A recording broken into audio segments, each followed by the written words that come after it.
Hi everyone, it's Marky. Today I just want to tell you about this bottle tumbler.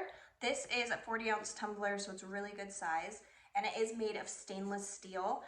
It's also double wall insulated, so there are two individual walls on each area of the cup, or each side of the cup, that are stainless steel, so it's going to keep your drinks cold or hot a lot longer. I can leave this on my nightstand overnight while I sleep, full of ice and water, and I wake up and it's almost exactly the same. Still full of ice, still ice cold, so I absolutely love that about it. It obviously does have this really nice handle, and then it comes with this cute little matching straw that does have a curve to it, which I really like.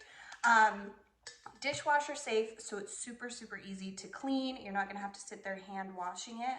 Really convenient. The base right here is actually contoured so it will fit in cup holders. So I take mine on the go in the car all the time, and I've had other ones that wouldn't fit in the cup holder.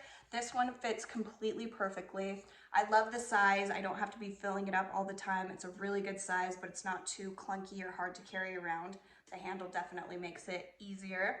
So if you are looking for a new tumbler that is going to keep your drinks cold or hot for a really long time and just look really cute and be super easy to clean, I think this would be a perfect one. So I hope this was helpful. Thank you.